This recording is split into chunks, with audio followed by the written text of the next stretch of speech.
Hey you, and welcome. My name is Mike, and in this old video we're going all the way over to Kentucky, Louisville. So you know, Louisville, Louisville, I don't know. This story, it's all about the three J's. That's Joe, don't you know, Jeff, his BFF, and Jamie, who got, nothing good. So this one takes us to a haunted house in Louisville, and we'll get into the spooky and mysterious history of the house. It's a bit, well, it's a bit cliche, not gonna lie. But if it wasn't haunted before, it's gotta be now. You know the stories I like to tell, the ones that begin with a B, end in a T, and we can thank bats for them? This one definitely qualifies. So let's give it a go.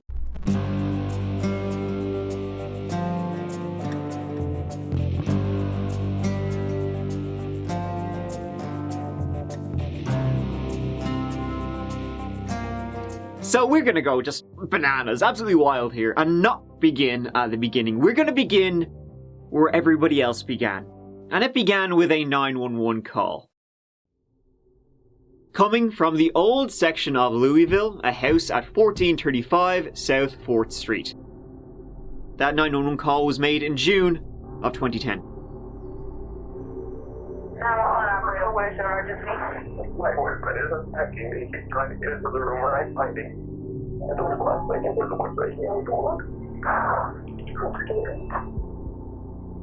Okay, stay on the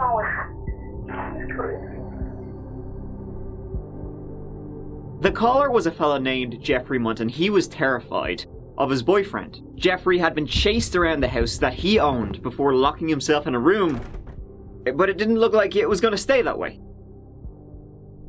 The police arrived before any damage could be done, and at the house they arrested Jeffrey's live-in boyfriend, Joey Banis.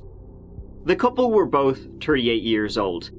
This wouldn't be Joey's first arrest, by the way. He had served 5 years previously on a number of drugs charges, namely devil's dandruff and meth.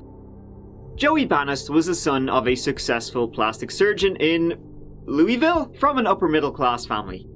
He managed and partly owned a few gay bars in Louisville, and as I said, he got involved with drugs, which led to slammer time. Jeffrey was a little different. He worked in IT and had been working for Northwestern University in their IT department for a few years. Jeffrey and Joey had been dating for less than a year when all this occurred, after meeting on a dating site.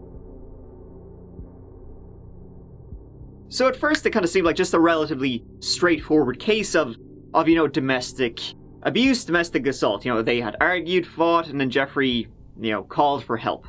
But that swiftly changed when the police brought the cuffs on Joey, brought him down to the station. He decided to tell the police something. That somewhere in that old spooky house was a body. Ears perked up, and the officers handed him over to the detectives.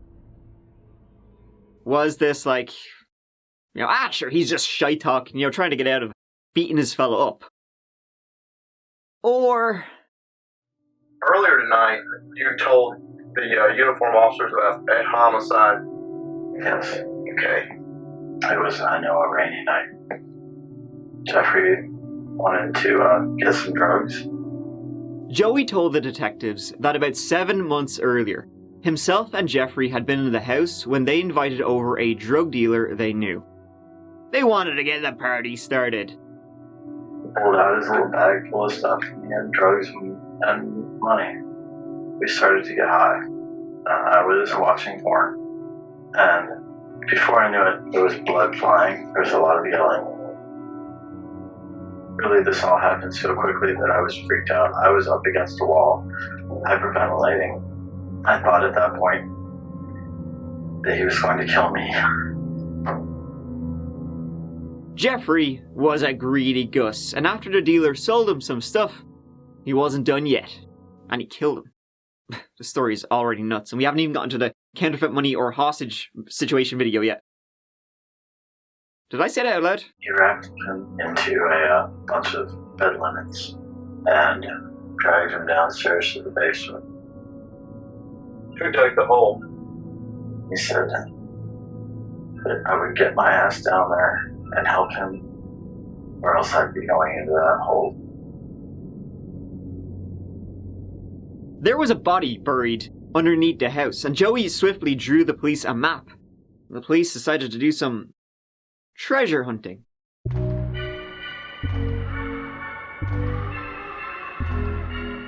The house at 1435 South 4th Street has a storied history. It's still there. Spooky, you might say. It was built in 1897, lived in by the Robinson family. After they sold it, it became a sanatorium in the 1920s, where one doctor was like one of those, those creepy doctors who experiments on patients with many dying. In fact, the house is like, you remember the first season of American Horror Story? Creepy house. It's that. The sanatorium eventually closed, and there it went through a few different owners. The neighborhood went downhill, and then it was purchased by a woman in the 60s who ran a boarding house. She ran it until she was beaten to death by a tenant. So the police returned to the house, right? And they're like, here, we may as well have a go in case he's Joey Banis, who's back at the station, is telling the truth. They go to Jeffrey. They wake him up. It's like 4 o'clock in the morning.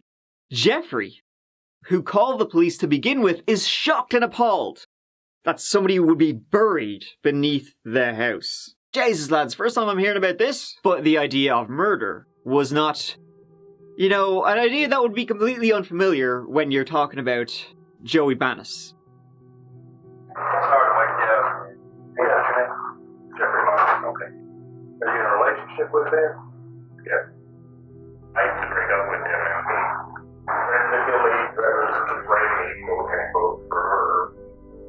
So, when the police took Jeffrey into the interrogation room, others decided to go down to the basement and see what they could see. It looked like the map was gonna match up, and it did when they started digging. Buried in the basement, they found a plastic container. Inside was someone. The house was then officially a crime scene, and bloodstains and a bullet hole were also discovered. Now Jeffrey was, he was continuing his mantra that he had no idea, body in the basement, this is news to me. While Joey, he was saying Jeffrey's the one who put him there. Can you tell me if there's somebody buried in my house? There is. Oh my god. I mean, it's frankly terrifying that there's a body buried underneath your house. That's definitely haunting 101. So someone, perhaps both of them, they were lying. They had to be. They were both, pointing the finger at each other. The victim was identified as Jaime Carroll. He was a drug dealer. Joey invited him over. And then the three of them just started a meth-fueled bang session, lashing each other out of it. Then Joey went, to have a Gatorade champ. And when he came back, Jeffrey had stabbed the shit out of Jaime and shot him. Well, that's what Joey said. Jaime Carroll was 37 years old, from Kentucky. After high school, he opened up a hair salon, and he decided to follow the bright lights and moved from his small town to Louisville, and got involved in drag queen, drag artist, that scene. After, he began experimenting with meth, and then selling it. He met Joey on an online site, and they began to exchange drugs, and, bodily fluids too. The autopsy of Jaime revealed he had been stabbed 6 times and shot once. He hadn't been reported missing. He missed court the day after he was murdered. Obviously. I mean, nobody was actually looking for him because they all thought he was in prison. So now they had 2 people who lived in that house, both of them saying the other one did it, but they needed to find out which. Jeffrey Mundt, who was denying any knowledge of the whole thing, he then failed a polygraph, so he decided to change his story. His story changed from what it was, but it changed to the exact same story Joey was telling, only the positions were reversed. He was saying Joey had stabbed and shot Jaime. Joey invited this guy over. I don't remember his name. He was a drug dealer. Joey cut the guy's throat. He and Joey started struggling. Joey grabbed I believe it was a revolver, and shot the guy. First at 5, 2 men in a romantic relationship are being charged with murder after police say they found the body of a third man buried in one of their basements. Well, Vicky, police just announced those arrests a few hours ago here at Metro Police headquarters. Police say 2 men, a boyfriend and boyfriend, robbed and murdered a third man who police say both suspects were also sexually involved with. This all started last night. This individual was involved with them sexually in a relationship. It appears that they had made some type of plan of robbing him of some narcotics, and during that robbery, that's when the murder was committed, and that's when they planned and decided to bury the body in the basement of their residence. Both Jeffrey Mundt and Joey Banis were arrested. They were both involved. They were charged with murder, robbery, and tampering with physical evidence. The death penalty could be on the cards. And, this wouldn't be the first time they'd be arrested together. See, in the months between the murder of Jaime Carroll in November 2009 and their arrest in June 2010, they decided to just start, do you want to start counterfeiting money for the crack, like? What they would do is, and this sounds kind of genius, but also kind of idiotic, remember, meth, is they would get like small denominations like $1, $5 bills. They would then remove the die and whatever was written on it. They then would reprint it, saying like $100. Jeffrey used to work in IT, so he'd know how to print properly, I guess. And they had it all planned out how they would make a load of money. They just got like $101 bills and changed it all to $100 bills. Great idea. I would say that's fucking foolproof, lads, you know, if they weren't both fools. In April 2010, they went to Chicago and checked in at a hotel. At one point, Jeffrey gave a bellhop, one of the fake bills. And the bellhop took it, looked at it, and it may as well have been Monopoly money. It was so obviously fake. So they immediately called the cops. They were arrested. Police seized like 60 grand worth of fake money, guns, and also drugs. And in fact, one of the guns seized was likely the murder weapon. But they both posted bail and were out. Till they weren't. So before they would go to court, on the counterfeit money charge, well, they were both arrested on much more serious charges. Jeffrey was offered a deal. No death penalty so long as he agreed to testify against his ex-boyfriend. In February 2013, the trial of Joey Banis began. Have a seat, Mr. Mundt. Straight-faced and under fire, Jeffrey Mundt steps to the stand and immediately points the finger at his boyfriend, Joseph Banis, saying it was Banis who killed James Carroll in December of 2009. That's when Joey went over to Jamie and murdered him. He says it happened during a sex act while all 3 men were high on meth. Joey had a knife and was slicing at Jamie's throat. And then what happened?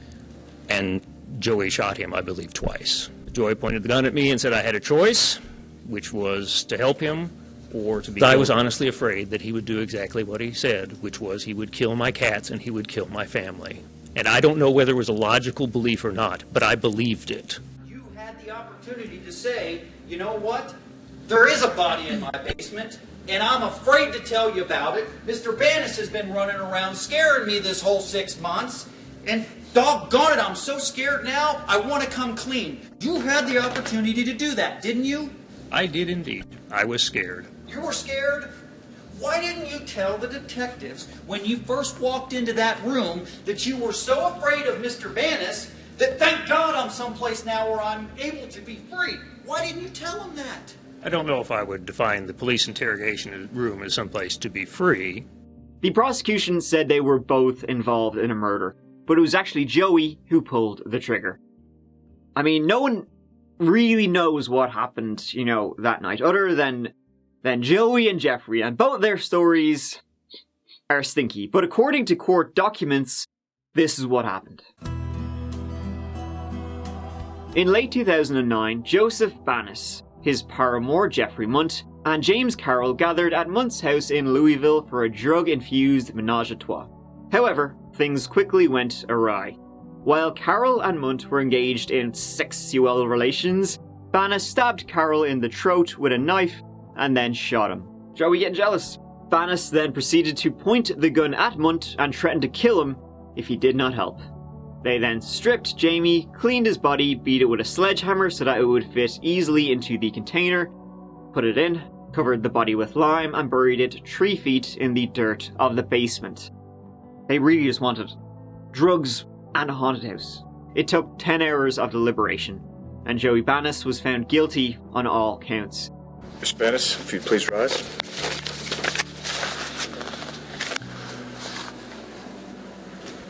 Under verdict on instruction number 1, there's a signature line indicating we, the jury, found the defendant Joseph Banis guilty under instruction number 1. He escaped the death penalty, however, as Joey's defense did the exact same thing Jeffrey's did. They struck a deal. He'd testify against Jeffrey. Joey Banis was sentenced to life in prison. I maintain my innocence. I accept responsibility for my actions, but I did not rob or kill Jaime Carroll. I was in no way party to a plan to rob or murder Jaime Carroll, and I had no foreknowledge that this would occur.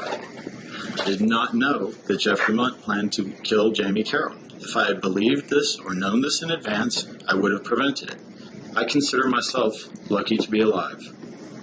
And though I'm despondent and crushed to have to face the fact that one innocent person, Jaime, is dead, another innocent person, myself, has been convicted of a crime he did not commit, and that a third person, the guilty person, Jeffrey Mundt, has now gotten away with both the murder of James Carroll and with shifting and placing the blame for this act onto me with blatant false testimony to this court. When Jeffrey's trial began, then his defense went with, here, Jeffrey was like a victim. He was a victim of domestic abuse, brought upon by Joey, who was crazy. They said that if Jeffrey went to the police after Jaime had been killed, Joey said he was going to kill Jeffrey. He was going to kill his family. He was going to kill his cat. And also, Joey said that, if you go to the police about what happened to Jaime, they're just going to blame you because it's your house. Which is kind of funny when you think about it, because it was Joey who told the police, to begin with, that Jaime was there. The police weren't looking for him. They weren't even close to finding him without Joey saying. I mean, that's the reason for that 911 call to begin with, is that Jeffrey, he couldn't take it anymore. He was like, I've got to tell the police about this. Joey wasn't having that. And, well, boo. However, the prosecution said Jeffrey Mundt was just as guilty as Joey. It's day 3 of the prosecution's case against Jeffrey Mundt. On Monday, Banis told Judge Perry and jurors in the Mundt trial that he would not honor his deal with prosecutors to testify. That deal was made in exchange for prosecutors not seeking the death penalty against Banis for his conviction in the murder of James Carroll earlier this year. This morning, the prosecution announced Banis had a change in heart and wanted to testify, something the defense adamantly objected to. Jeffrey Mundt stabbed and shot Jaime Carroll and then forced me to help him cover it up. Jeff asked, do you think anybody would miss Jaime? We could just take his drugs. And in hindsight, I now understand and should have understood, and this is why I feel guilty, exactly what he meant. I heard a noise, and when I turned around, there was blood flying. Jaime and Jeff were struggling. This was a life or death struggle. They were fighting, and it all happened extremely quickly. Jaime yelled out, Joey, Joey, help me. And I don't know where Jeff pulled it from, but he got a gun, and it was the .38 Smith & Wesson, and he shot Jaime. I held the body. He sledgehammered Jamie's kneecaps, and we folded him into a position where he would fit into the container. Jace told me, no one would ever believe you, ever believe you. I'm the great golden child on paper. They don't know about my secret fetishes or my anything, and they wouldn't believe you anyways, even if you told them. You're a convicted felon, Joey. Teary-eyed, he's told them that I have killed somebody, and it all clicks in my mind. Oh, he's going to do what he always said, which was use me as a scapegoat. And then a video was discovered by the defense. Why this video exists? It's beyond me. It's a video of Joey holding Jeffrey hostage. and admitting he is solely responsible for the death of Jaime Carroll. He doesn't actually say Jamie, but he says for a murder. I'm recording my death for the purpose of informing all concerned of my own both suicide, complete non-involvement or culpability of anyone else, specifically of my boyfriend, lover, life partner, and friend, I1, Jeffrey Stephen Mundt. You will notice that he is sitting or lying on the bed near me. It is only because I have a gun pointed at him. He is right there. I'm holding him hostage because I have failed him and hurt him and done terrible things which I can never recover from. This includes killing someone who...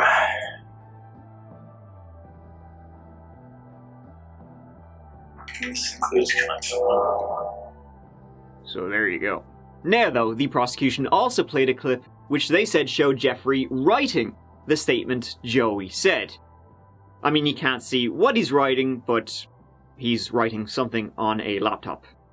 The prosecution could rest its case today in a love triangle murder case. Jeffrey Mundt is accused of killing James Carroll, then burying the body in the basement of the old Louisville home he shared with his then boyfriend. The jury returned with a verdict for Jeffrey after 8 hours, and it was not guilty of murder. Mr. Mundt, can you stand, please? All right. I'm reading the verdict sheets at the end. Under the verdicts on instruction number 1A for murder, we, the jury, found the defendant Jeffrey Mundt not guilty under instruction number 1A. He did get convicted of robbery and evidence tampering, and he got 3 and 5 years to be served consecutively. Did he get away with murder? We certainly argued that he was guilty of a murder, and the jury acquitted him of that charge. So one could make that argument, yes. Did he get away with murder? Yes. In my mind, he got away with murder. Both of them were culpable of this crime. They both had the same play. They both did it. They're wrong, and they need to get out of this business if that's what they say. The jury found him not guilty of murder. If they believe he got away with murder, they should do their jobs better. And that, as they say, is that Joey Banis, you know, he appealed in 2016. It was unsuccessful. He won't be eligible for parole until 2030. In the meantime, though, you can scribble a letter to him in prison. He introduces himself like so. Hello, my name is Joey. I am a lonely, gay man who is seeking pen pals and true friends. I am 6 feet tall, 160 pounds, with several interesting tattoos, which comprise a cohesive aesthetic image. I have a swimmer's build, and I am 45 years old. Although I look at least 10 years younger. That's generous, Joe. Jeffrey Mundt is already out of prison, whether he was a victim here or just as guilty as Joey. Some people lean one way, others the other, but I'll leave that one up to you guys.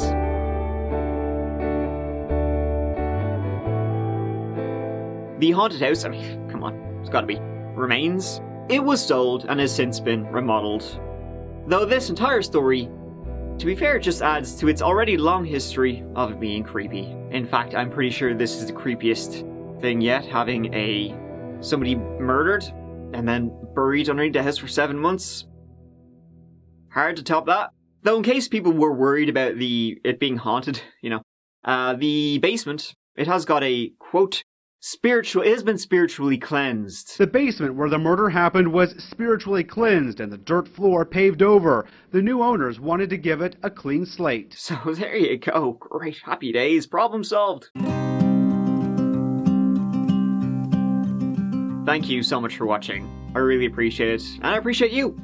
Sure, I'll see you real soon as always, on the next one. Till then, take care of yourselves. Mike out.